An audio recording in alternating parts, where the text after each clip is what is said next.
Hello friends, today video lecture now is the hyper conjugation. आज के video lecture के अंदर अपन लोग डिस्कस करने वाले हैं हाइपर कॉन्जुगेशन के बारे में कि हाइपर कॉन्जुगेशन क्या होता है। Is the second video lecture is the general organic chemistry का ये हमारा सेकंड वीडियो लेक्चर है। What is the hyper conjugation. Hyper conjugation से पहले एक छोटा सा डिस्कशन अपन लोग करते हैं कि इन रेजोनेंस के अंदर इसके अंदर इन रेजोनेंस के अंदर जब रेजोनेंस होता है तो उसके अंदर क्या होता है कि जो मिथाइल ग्रुप होता है वो act as a electron donating group के जैसे एक्ट करता है।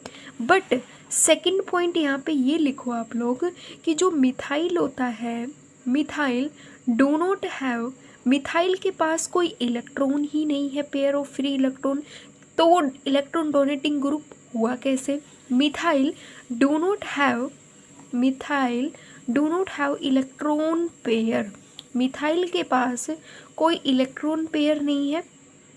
Do not have electron pair of free electrons के लिए, फ्री इलेक्ट्रॉन के लिए। तो फिर इसमें ये पूछता है कि वाई मिथाइल ग्रुप क्यों इलेक्ट्रॉन डोनेटिंग हुआ। According to the hyperconjugation के अकॉर्डिंग हम इस कॉन्सेप्ट को समझने में हमें हेल्प मिलती है। ठीक है, हाइपर कॉन्जुगेशन जो टॉपिक होता है वो इसी चीज़ को समझाने में अपन लोगों की हेल्प करता है कि क्यों मिथाइल एक इलेक्ट्रॉन डोनेटिंग ग्रुप के जैसे एक्ट करता है। तो हाइपर कॉन्जुगेशन में सबसे पहला पॉइंट यही आता है कि जो अपने पास एल्काइल ग्रुप होता है, एल्काइल ग्रुप हैविंग, एक एल्काइल ग्रुप होना चाहिए, एल्काइल ग्रुप होना चाहिए जिसके पास क्या हो, having at least one alpha hydrogen. एक ऐसा एल्काइल ग्रुप होना चाहिए जिसके पास कम से कम एटलीस्ट एक अल्फा हाइड्रोजन तो उसके पास हो। ठीक है, ये एक छोटा सा नोट है, इसको साथ ही साथ आप लोग लिख लो जिससे आपको हेल्प मिलेगी समझने में। दूसरा क्या होता है कि इसी एल्काइल ग्रुप, एक ऐसा हाइपर कॉन्जुगेशन में ये कंडीशन होनी चाहिए कि एल्काइल ग्रुप हो, उसके पास एटलीस्ट एक अल्फा हाइड्रोजन हो और एल्काइल ग्रुप को अब अपन लोग अटैच करवा देंगे किसी अनसैचुरेटेड कार्बन से। अब अनसैचुरेटेड कार्बन क्या होता है, अनसैचुरेटेड कार्बन होता है जहाँ पे कार्बन कार्बन के बीच में क्या हो, डबल बॉन्ड हो, उसको हम अनसैचुरेटेड कार्बन बोलते हैं। डबल बॉन्ड हो, ट्रिपल बॉन्ड हो, वो अनसैचुरेशन वाली कंडीशन में आता है। सिंगल बॉन्ड वाला जो होता है उसको सैचुरेशन बोलते हैं। जब हम एल्काइल ग्रुप को अटैच्ड करवा देंगे किससे, जब हम एल्काइल ग्रुप को अटैच करवा देंगे टू अनसैचुरेटेड कार्बन से, किससे, टू अनसैचुरेटेड कार्बन से, या फिर किसी भी कार्बोकैटायन से भी, या फिर किसी भी फ्री रेडिकल से। ठीक है, क्यों अटैच करवाते हैं, ताकि वहाँ पे रिलीज हो सके,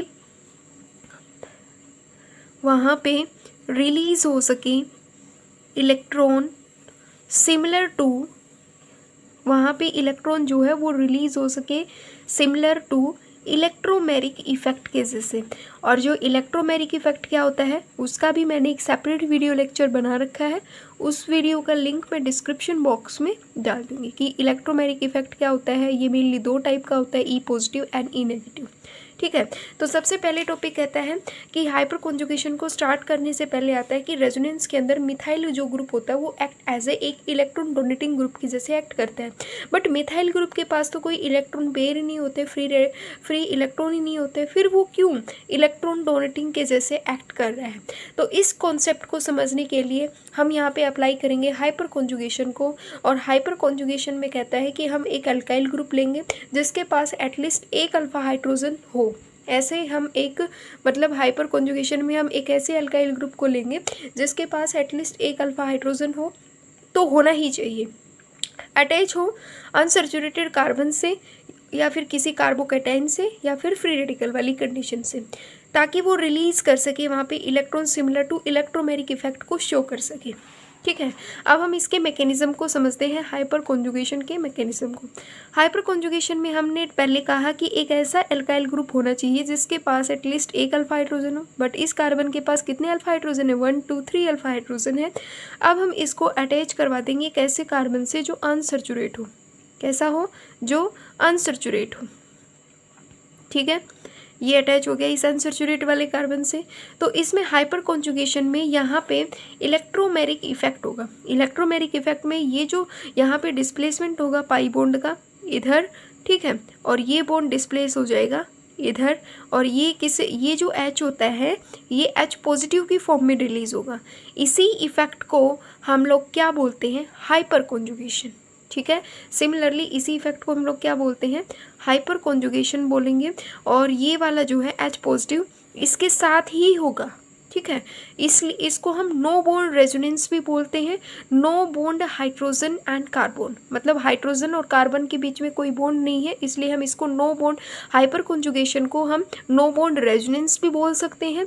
और साथ ही साथ इसको सिग्मा पाई कॉन्जुगेशन भी बोलते हैं। पाई इधर शिफ्ट हो गया, सिग्मा बॉन्ड इधर से ब्रेक हो गया, इसलिए हाइपर कॉन्जुगेशन को हम लोग सिग्मा पाई कॉन्जुगेशन भी बोलते हैं, ठीक है। यहाँ पे आप लोग ये भी लिख सकते हो कि hyperconjugation is also called as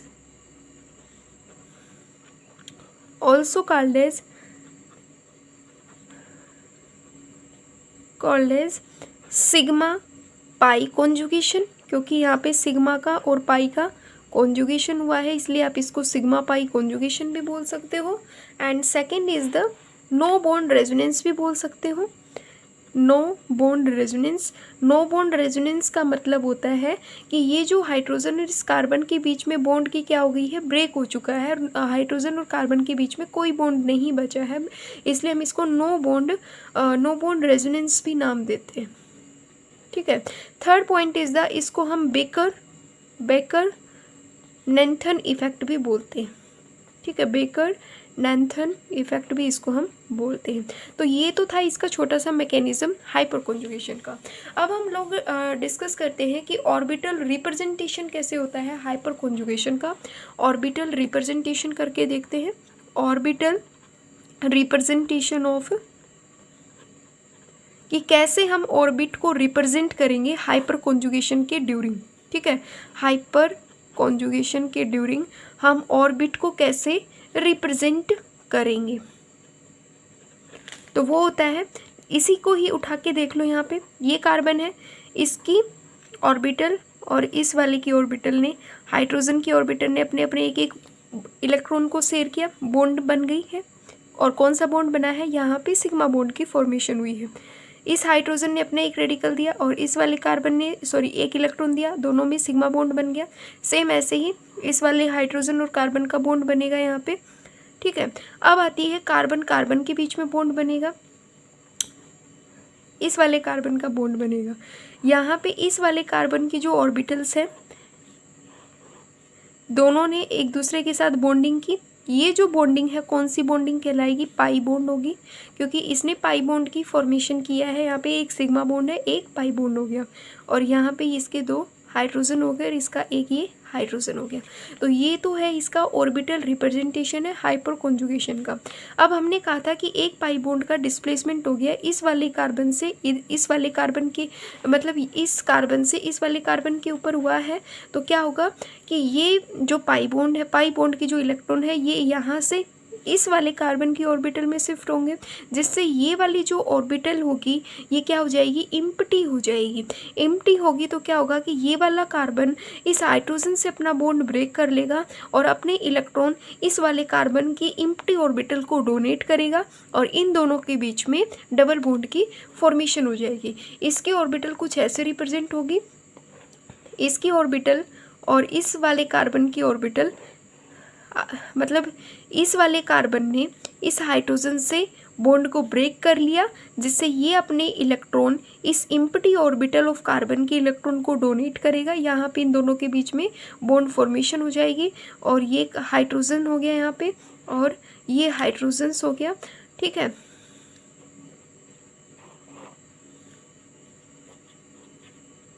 ये इसके पास 2 इलेक्ट्रॉन हो गए हैं, ये हाइड्रोजन हाइड्रोजन और ऐसे, ठीक है।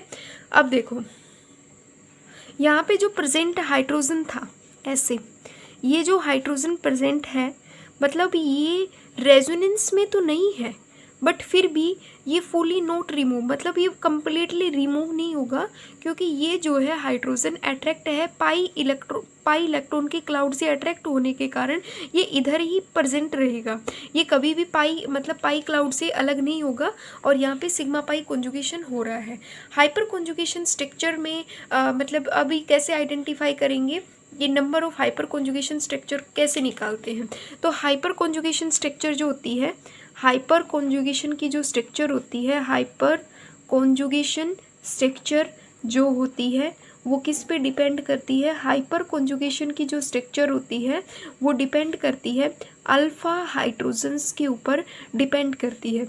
जितने नंबर ऑफ अल्फ़ा हाइड्रोजन्स होंगे उसमें हम 1 प्लस कर देंगे, ठीक है। इसका फॉर्मूला होता है नंबर ऑफ हाइपर कॉन्जुगेशन जो है वो डिपेंड करती है अल्फ़ा हाइड्रोजन के ऊपर।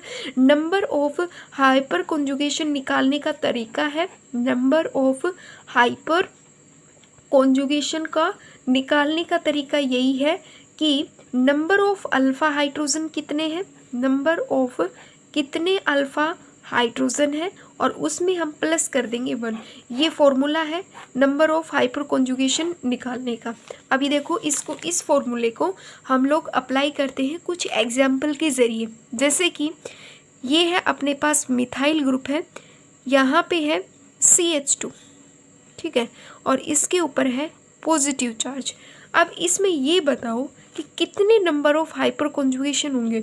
तो हमें पता है पॉजिटिव चार्ज यहाँ पे है, हाइपर कॉन्जुगेशन ये ज़रूरी नहीं है कि मतलब कार्बन पे ही हो, वो कार्बोकेटाइन पे भी हो सकता है, फ्री रेडिकल पे भी हो सकता है।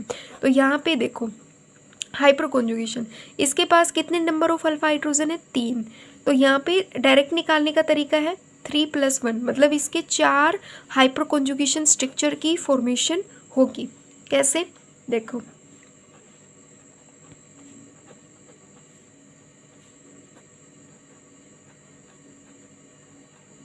ये वाली कंडीशन है, ये अपना सबसे पहला वाला मतलब सबसे पहला हाइपर कॉन्जुगेशन है। ये बॉन्ड यहाँ पे शिफ्ट होगा तो सेकंड हाइपर कॉन्जुगेशन कुछ ऐसा बनेगा, H पॉजिटिव फुली रिमूव नहीं होगा क्योंकि पाई इलेक्ट्रॉन क्लाउड से ये अट्रैक्ट होता है, इसका पॉजिटिव चार्ज रिमूव हो चुका है। ये अपने पास सेकंड हाइपर कॉन्जुगेशन बनी। थर्ड हाइपर कॉन्जुगेशन क्या बनेगी कि अब ये बॉन्ड भी तो मतलब ये वाला हाइड्रोजन और कार्बन का बॉन्ड भी रिमूव हो सकता है, तो ऐसे भी इसको हम रिमूव करके दिखा सकते हैं।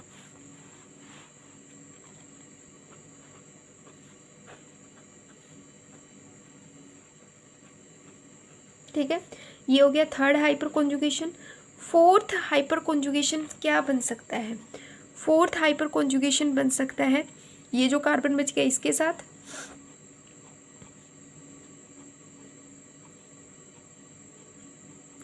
सो दैट इथाइल कार्बोकैटाइन के कितने number of hyper conjugation structure बनी, 4, 1, 2, 3 एंड 4। तो ये प्रूव हो चुका है। ऐसे है नंबर ऑफ हाइपर कॉन्जुगेशन को निकालने का तरीका है। अगर फ्री रेडिकल वाली कंडीशन दी हो तो उसमें कैसे नंबर ऑफ हाइपर कॉन्जुगेशन निकलेंगे, तो वो देखो। अगर फ्री रेडिकल की कोई कंडीशन दी हुई होती है, जैसे कि अगर अपने को कोई फ्री रेडिकल वाली कंडीशन दी हुई होगी तो उसमें अपन लोग कैसे हाइपर कॉन्जुगेशन को निकालेंगे वो देखो। फॉर एग्जाम्पल मान लो जैसे कि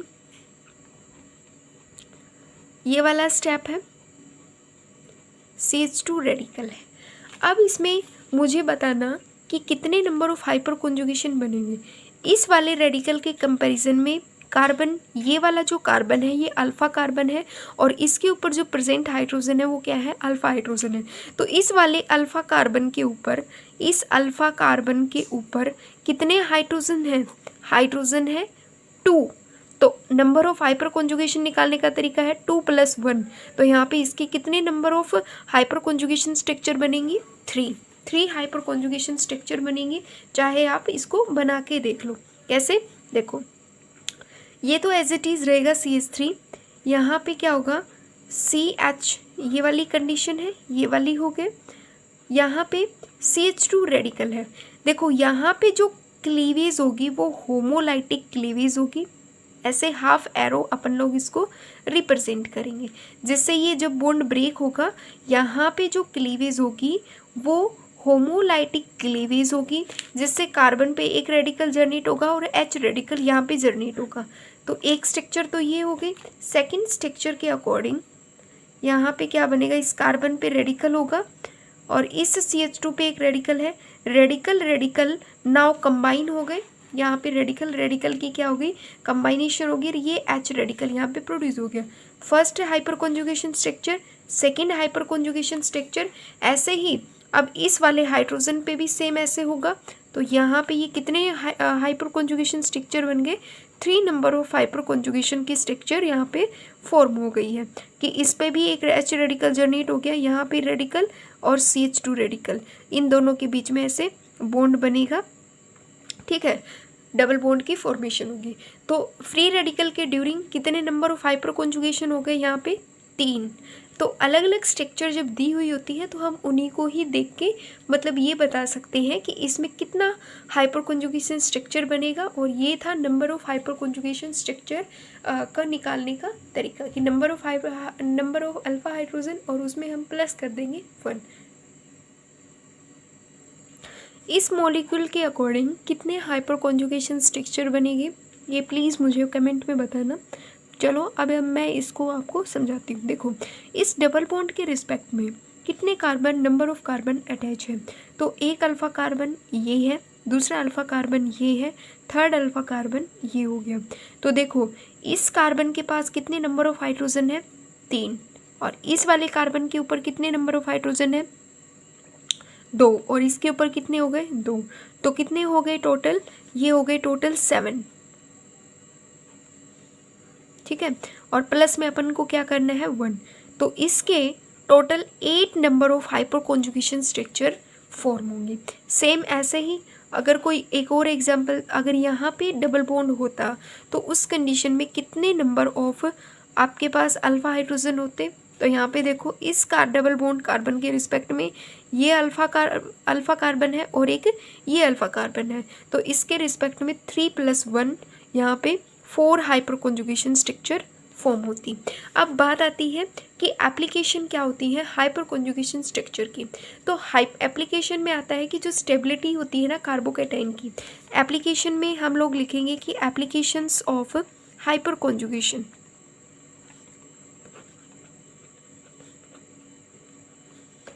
application of hyper conjugation,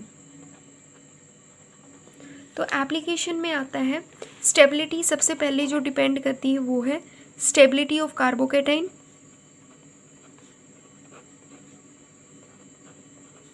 stability of carbocation depend करती है कि टर्सरी सबसे ज़्यादा स्टेबल होगा, देन सेकेंडरी एंड फिर फर्स्ट। ठीक है, सेकेंड आता है stability of free radical,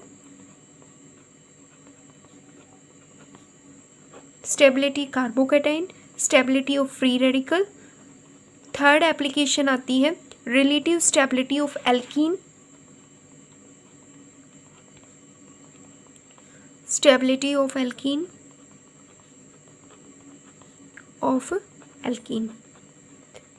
electron donating effect of alkyl group. तो ये हमारा छोटा सा टॉपिक था हाइपर कॉन्जुगेशन का। अगर वीडियो अच्छा लगा तो प्लीज़ इसे लाइक कीजिएगा, शेयर कीजिएगा एंड सब्सक्राइब कीजिएगा। Thank you very much.